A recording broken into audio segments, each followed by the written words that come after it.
उन्हीं वानरों के सम्मुख तुम घुटने टेकने पे विवश हो जाओगे। तुम्हारा अहंकार, तुम्हारी कीर्ति और तुम्हारी प्रतिष्ठा सब उन्हीं वानरों के पैरों तले कुचला जाएगा।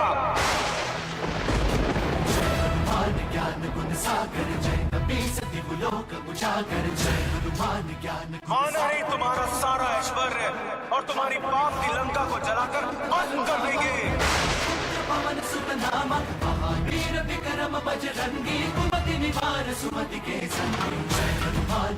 तुम्हारे राक्षस कुल का सर्वनाश और तुम्हारी मृत्यु का प्रमुख साधन होंगे ये वानर।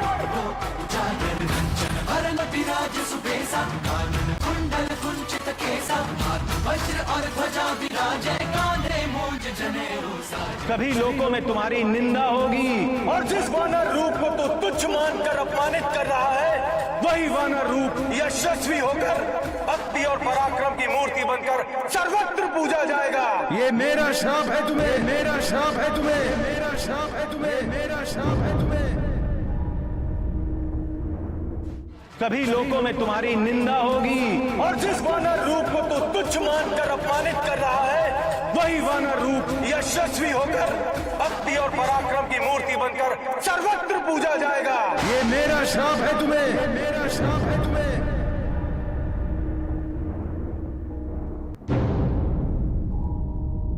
ये गूंज कैसी है प्राणनाथ? यह सत्य और न्याय की गूंज है प्राणप्रिय।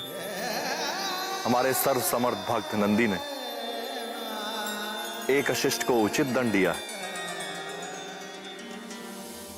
अपने परम प्रिय भक्त नंदी के इस वचन का मान रखने के लिए भगवान भोलेनाथ ने बजरंगबली हनुमान के रूप में जन्म लिया और मर्यादा पुरुषोत्तम श्री राम की वानर सेना का नेतृत्व किया। और पाप की लंका जलाकर भस्म करने का वचन तो शिवांश महाबली हनुमान ने स्वयं ही निभाया। इस प्रसंग में एक और ध्यान देने योग्य बात है। वो क्या हृदयनाथ? यही कि भक्त और भगवान के मध्य कभी नहीं आना चाहिए। विशेषकर भक्त वत्सल भगवान भोलेनाथ और उनके परम सेवक नंदी महाराज के बीच तो भूल कर भी कभी नहीं। नंदीश्वर वृषभ रूप में भगवान महादेव के साथ शोभायमान है। जिस प्रकार गौ माता पृथ्वी का प्रतीक है, उसी प्रकार वृषभ रूप नंदी धर्म का प्रतीक है। भगवान भोलेनाथ सदैव धर्म के साथ हैं और धर्म निरंतर भगवान भोलेनाथ की सेवा में रहता है। इनके बीच में पड़ने का अर्थ है भगवान महेश्वर से होकर जो सनातन धर्म की धारा बहती है उसमें बाधा डालना। नंदी से ऐसा भयंकर शाप मिल जाने से तो रावण बहुत भयभीत हो गया होगा। भयभीत हो जाता तो कदाचित उसके कुछ पाप धुल जाते। उद्दंड रावण की बुद्धि को तो अहंकार और क्रोध का गुण लग गया था।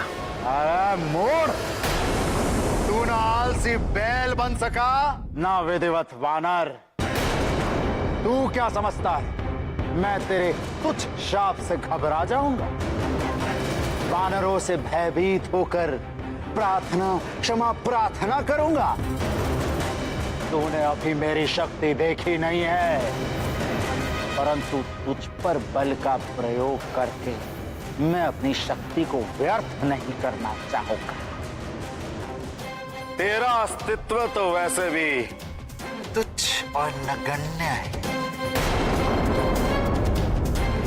पर अब मैं उसे अर्थहीन बना दूंगा।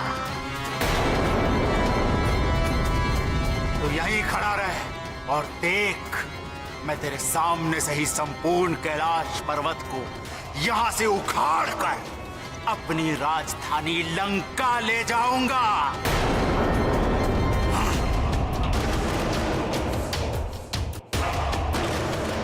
हे महाकाल, मैंने इन्हें रोकने का बहुत प्रयत्न किया, अब आप ही हमारी सहायता करें प्रभु।